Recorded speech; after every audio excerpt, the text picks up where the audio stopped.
Mga kabunyog, mga kababayan, saan mang pumpanig kayo ng mundo, nasa Pilipinas man po kayo o nasa labas ng bansa. Anong oras man po dyan sa inyo ngayon? Umaga man po, tanghali, hapon, gabi. Mga kabunyog, mga kababayan, ang ating pong pagbati ng magandang araw, Pilipinas at mundo. Okay, alam nyo naman mga kabunyog ang ginawa ni Duterte kay Trillanes, ano? Nung panahong presidente, si Duterte, ginamit niya ang lahat ng kapangyarihan niya para yung talagang lumalaban sa kanyang masamang pamamalakad, ano, ay ginamitan niya ng kanyang kapangyarihan bilang presidente. Ang isa diyan si Leila de Lima. Itong si Trillanes, dahil talagang ito, hindi tumitiklop ito noon kay Duterte. Lumalaban talaga ito. Ha? Anong ginawa kay Trillanes? Eh di ba itong si Trillanes, alam naman natin na nung panahon ni Gloria, lumaban din ito kay Gloria, yung Oakwood Mutiny, yung Manila Peninsula Hotel Siege. Talagang ano to, nagkaroon ito ng mga mutiny, pag-aalsa ng militar laban kay Gloria noon dahil sa grabing korupsyon at kontrobersya ni Gloria noon. Pero kinalaunan, ito'y nakulong si Trillanes at kinalaunan nag-apply siya ng amnestiya. Panahon ni Pino yata siya nabigyan ng amnestiya eh. Amnesty. Eh, ang amnestiya naman, absolute yan eh. Absolute yung binigay sa kanyang amnestiya. Kumbaga, nakabalik na siya sa kanyang mga civil and political rights. Kinalimutan na yung kanyang nagawa noon. Ginawa ni Duterte, sa ilalim ni Calida, Solicitor General Calida, lumalabas na yung kanyang mga records, yung kanyang mga application, yung mga forms na finilapan niya, nawawala. Hindi raw nag-submit si Trillanes ng application for amnesty. Ay napaka-importante ng application na yon. Kasi paano ka igagranta ng amnesty kung hindi ka nag-apply? So ngayon, tiningnan sa mga records, wala daw talaga. So, dahil doon, naglabas ng presidential proclamation si Duterte na rinirevoke yung mga amnesty ni Duterte, ni Trillanes. O ngayon, inilabanan ni Trillanes yan sa Korte Suprema. Nag-decide na ngayon ang Korte Suprema. Ano ang desisyon ng Korte Suprema? Unconstitutional ang proklamasyon ni Duterte na nagbabaliwala, nagre-revoke ng amnestiya na igrinant kay Trillanes. Yun. So yan ang latest ngayon yan mga kabunyog. Yan. Para makita nyo, sa Philippine Star ito, Supreme Court strikes down Duterte's proclamation revoking Trillanes amnesty. O yun. The Supreme Court ruled in favor of former Senator Antonio Trillanes IV, affirming the validity of his amnesty and deeming the proclamation revoking it unconstitutional. O yan. So nakuha nyo mga kabunyog, mga kababayan, diniklara ng Korte Suprema na yung amnesty na ibinigay o iginawad kay Trillanes nung panahon ni Pinoy, valid yun. Yung pagkaka-revoke ni Digong noon, yung revocation ng amnesty na yon, ay unconstitutional. O yan. Kaya ano to, ang ginawa kasi nila Calida, tinago yung application ni Trillanes eh. Sabi ni Nike Haas, ngayon lang lumabas ang ruling. Oo eh, nakakalungkot nga ngayon lang lumabas ang ruling. Pero di bale, uliman daw at magaling, okay na rin. Kaya ito mga kabunyog, ano ito, another na panalo ni Trillanes. At ito naman si Duterte, yan, nabukulan na naman. Nabukulan na naman eh. Natawa si Roberto Mendoza sa title natin. Di ba mga kabunyog? Kay Ali Villa, yan, kay Jesus Lusloso, yan, kay Edgardo Tan, si Boy Jetski, nakarating na ba sa West Philippines? Tama ka, Kabunyog Pingkano, sinunog ni Calida ang papel na pinirmahan noon ni Pinoy. Yung application na pinirmahan din ni Trillanes na nag-a-apply siya ng amnesty, biglang nawala. Biglang nawala. Ganyan kaluko-luko yung administrasyon ni Duterte. Kaya matindi ito mga kabunyog. Matindi itong ginawa ni Duterte sa sistema natin. Sabi ni Boss Oriel, pwede bang balikan? Oo, pwede. Pwede yan. Kaya ano to eh, dapat talaga managot yung mga panahon ni Duterte, ang daming kalukuhan. Ang daming kalukuhan na mga pinagagawa. Tulad niyan, ang ginawa kay Trillanes, biglang nawala yung application form niya ng amnesty. Oh, ngayon, dahil walang application form, revoke yung revoke yung kanyang amnesty na binigay ni Pinoy. Dinala ni Trillanes sa Korte Suprema. Dinala niya doon, lumaban.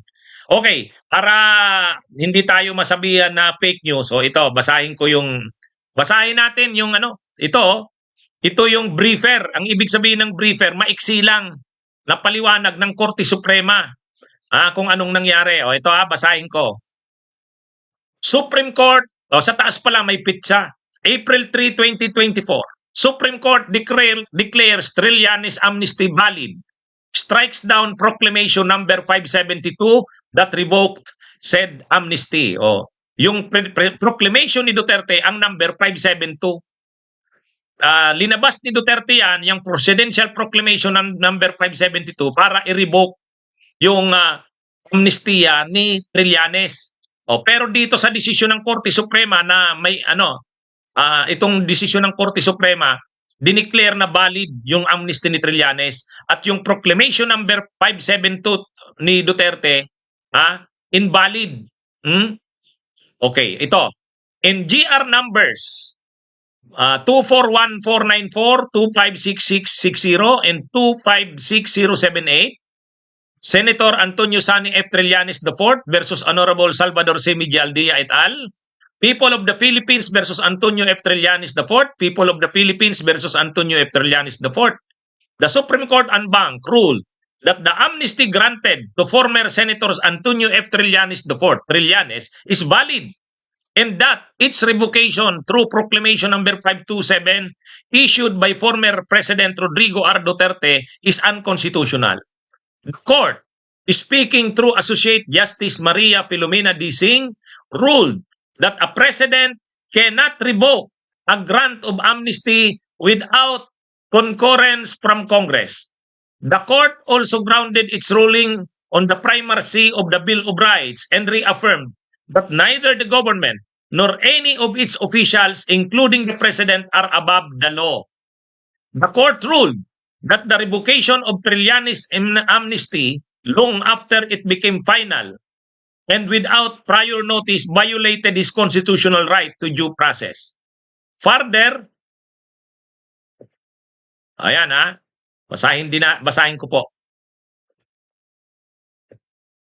Sandali. Ayan. Basahin ko po uli Further, Proclamation number 572 in seeking the revival of the criminal cases against Trillanes after they had been dismissed with finality violated his constitutional rights against ex post facto laws and double jeopardy. Finally, the court found that there is convincing evidence that Trillanes did file his amnesty application. The executive's decision to revoke only Trillanes' amnesty, notwithstanding the fact that the application forms of all the other amnesty grantees could similarly no longer be located, constituted a breach of his right to the equal protection of the laws. The decision affirms that in balancing the exercise of presidential prerogatives and the protection of the citizens' rights, the Constitution and the laws remain as the court's anchor and rudder. The Supreme Court Public Information Office will upload a copy of GR numbers 241-494, 256660, and 256078. Trillanes versus Medialdea, People versus Trillanes, and People versus Trillanes. Once it receives the same from the Office of the Clerk of Court en banc. Itong press briefer na to ay courtesy of the Supreme Court Public Information Office. So napakalinaw mga kabunyog, sabi ng Korte Suprema, may ebidensya na talagang si Trillanes ay nag-file ng amnesty application. Yung pagkaka-revoke ng amnesty ni Trillanes dahil lang nawala yung kanyang application, nakakaduda naman nun. Sabi ng Korte Suprema, nakakaduda naman nun. Kasi sabay-sabay naman ang pag-apply. Sabay-sabay naman ang pag-apply. Oh. Kaya mga kabunyog, mga kababayan, oh yan, yan yung desisyon ng Korte Suprema. Paano na yan? Sabi ni Terence Mark Asuncion, briefer na emphatic. Emphatic, ibig sabihin napakadirekta at malina. O ano na? Paano na ngayon yan? Loko-loko rin kasi itong sila Duterte. Matatawa kayo mga kabunyog, matatawa kayo na masusuka. Kaya ninyo, nawala yung application form ni Trillanes ng kanyang pag-apply ng amnesty. Agagawa ni Bukbuk Kalida yun eh. Solicitor General. Ngayon, dahil wala pala siyang application ng amnesty, ni-revoke ni Trillanes yung amnesty niya.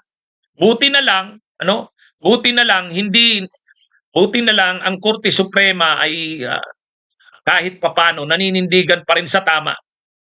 Loko-loko yung ganun eh. Imagine niyo, sabay-sabay silang nag-apply ng ng amnesty. Ang dami nilang nag-apply ng amnesty. Yung kay Trillanes lang yung nawala. Shout out kay Edel Aguilar. Ganyan mga kabunyog kung gaano o paano ginawang tanga ni Duterte ang mamamayang Pilipino. Imagine niyo yung ganyan naman ni Obra.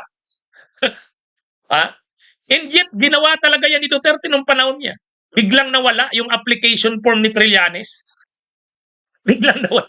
Dahil wala daw ng application form si Trillanes sa kanyang amnesty, di-revoke ni Duterte. Naglabas siya ng Proclamation number 527. Ang tindi nila mga kabunyo. Ang tindi nila, itong mga taong ito, sila Kalida, sila Aguirre, ginawa nila yan kay Laila de Lima. Yung gawa-gawang kaso, ginawa na rin nila kay Trillanes. Ngayon, ano ito mga kabunyog? Isa na namang tagumpay ito ng katotohanan at ng katarungan kahit papano. Pati yung relasyon natin sa pati yung West Philippines natin, di ba? Grabe ang ginawa ni Duterte. Panalo na tayo sa Permanent Court of Arbitration, yung ating arbitral ruling ng 26. Binaliwala pa ni Duterte. Tapos yung gentleman's agreement na yan, totoo yan. Alam nyo mga kabunyog, mga kababayan, panahon na ngayon kahit papano na unti-unti na itutuwid na rin ang mga pamiminsala ni Duterte sa bayan natin. Pero hindi pa rin sila nawawala sa kapangyarihan. Nandyan si Sara Duterte, nandyan pa ang kanyang mga galamay. Nandyan sila Bato, nandyan sila Bongo, nandyan sila Tolentino. At nag-aambisyon pa sila na si Sara ang maging presidente sa 2028. Mga kabunyog, panahon na ito na magising tayo sa katotohanan. Tingnan nyo to. Salamat na lang at nanindigan ang Korte Suprema. Imagine niyo naman ang ginawa kay Trillanes. Ang issue lang kaya binawi yung amnesty ni Trillanes dahil wala namang application form. Sino ba ang nagtago ng application form? Siyempre sa opisina ng gobyerno. Maraming kaso doon sa hidden wealth ni Marcos, yung mga kaso laban kay Marcos ng PCGG, natalo ang gobyerno kasi nawala ang mga ebidensya. Nawala ang ebidensya mga kabunyog. Kaya kagagawa ni Kalida yan. Alam nyo, ang daming pananagutan ni Kalida, ni Aguirre, yun. Kaya sa totoo lang dapat talaga sila kasuhan eh. Dapat kasuhan. At kaya nga si Kibuloy yan sila Bantag, sila Tebes, kaya sila namamayagpag eh. Kasi nung panahon ni Duterte, nagagawa nila ang lahat ng gusto nila. So ngayon, hindi sila sanay na pinapanagot eh. Wala silang accountability kasi sila yung hari eh. O ngayon, kaya si Kibuloy, hindi niya talaga maisip ni Kibuloy na makukulong siya. Yan. Kaya nagtatago siya ngayon. Imaginein mo, may private jet ka, may private chopper ka, ang dami mong kayamanan, ang dami mong ari-arian, tapos hindi mo mai-enjoy kasi makukulong ka lang. Hindi nila inisip yan. Panahon ni Duterte, nagagawa nila lahat.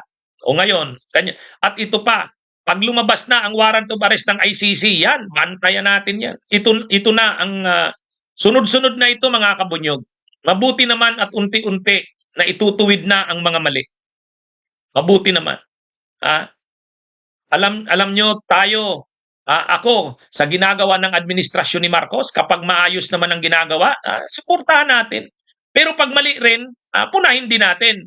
Naalala nyo yung isang araw, diniscuss ko yung 3 billion na halaga ng kalsada, budget sa kalsada doon sa Leyte, kay Romualdez. Sabi ko, grabe naman yun. Diba? O pagka ganon, pupunahin din natin. Pero kapag maayos naman, suportahan natin. Yan, ganyan mga kabunyog ang Enzo Recto, ang Attorney Ricky Tungtulco. Naninindigan tayo sa tama at katotohanan. Pag mali, ikakasama ng bayan, lalabanan natin. Yan po tayo. O ito, saludo tayo na kahit papano ang Korte Suprema, kahit nga may nag-comment, yan. Kaya ngayon mga kabunyog, marami pang dapat na isaayos sa mga nangyari sa bansa natin, dala-dala ng kapipinsalaan ni Duterte. Pero mayroong mga gumagalaw naman na matitino. Si Senadora Risa Hontiveros nagpatawag na ng Senate investigation doon sa pinasok na kasunduan di umano ni Duterte kay Xi Jinping. Huwag nating palampasin yan. Huwag natin palampasin yan. Suportahan natin yung panawagan ni Senadora Risa Hontiveros. Tama po yun. Ipatawag si Duterte sa Senado. Papagpaliwanagin tungkol sa kanyang pagpapakatutok sa China. Imagine niyo yung ginawa niya. Mga kabunyog. Pero alam nyo, grabe rin ang sakripisyo nila Trillanes sa kanila Laila de Lima.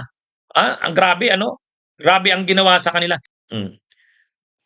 Pero at least nabibindicate sa bandang uli nabindicate naman si Laila de Lima, nabindicate din si Trillanes. Kung sigurado tayong hindi mabibindicate na nasa tama sila o wala silang sala, si Bantag, si Tebes at saka si Kibuloy. Yang mga yan, si Bantag, si Tebes at si Kibuloy, kaya nagtatago kasi alam nila sa bandang uli, hindi sila mabibindicate. Makukonvict sila. Alam nila yan. Di ba? Kaya, yung mga alam na guilty sila, nagtatago. Nagtatago si Bantag, nagtatago si Kibuloy, si Tebes ayaw umuwi sa Pilipinas. Bakit? Kasi pag hinarap nila, pag nakulong sila at magkaroon ng pagdinig sa korte, alam nila na madidiin sila kasi guilty sila eh. Kaya magtago na lang sila. Yun ang ginagawa nila. Pero yung mga hindi guilty na talagang pwede nilang ipaglaban, yan, si Trillanes pinaglaban yan. Si Laila pinaglaban yan. Sa bandang uli, nabindicate sila. Nabindicate. Kaya hindi natakot si Trillanes eh. Kaya rin hindi natakot si Laila de Lima eh. Hinarap. Pero talagang grabe ring laban ang dinaanan nila. Itong si Trillanes, kung i-demonize ito ng mga DDS, grabe, Kaya sila, sabi ni Fabian Santos, isama na rin si Duterte at Bato. Kaya ayaw din ni Trillanes at Batong harapin ang ICC, kasi alam nilang guilty sila. Kasi alam nilang guilty sila eh. Di ba mga kabunyog? Yung mga guilty, ayaw harapin ang kaso. Ayaw harapin. Kaya anong ginagawa? Si Bantag nagtatago, si Tebes ayaw umuwi, si Kibuloy nagtatago. Sila Laila at saka si Trillanes, kahit anong ginawa nila Duterte, hinarap nila. Kasi alam naman nila na sa bandang huli, mabibindicate din sila. Mapapatunayan din na wala silang sala. Yan. Yan ang totoo dyan. Kaya mga kabunyog, salamat naman, unti-unti na lumalabas ang mga katotohanan. Lumalabas. Saluduhan po natin ang mga nagsakripisyo nung panahon ni Duterte. At saluduhan din natin kahit papano yung Korte Suprema ngayon nagdidesisyon naman na ng tama, kahit yung korte sa panahon sa issue ni Laila de Lima ay nagdesisyon ng tama, kahit papano ang Kongreso ngayon sa kaso ni Kibuloy, sa kaso ng SMNI ang nagdidesisyon din ng tama, kahit papano suportahan din natin. So okay, mga kabunyog, mga kababayan. Bunyog, halikan na kasama ka. Bunyog, kapag buklod ay may pag-asa. Luzon, Visayas, Mindanao, isa ang pananaw. Sa bagong Pilipinas ang bunyog isisigaw. Bunyog.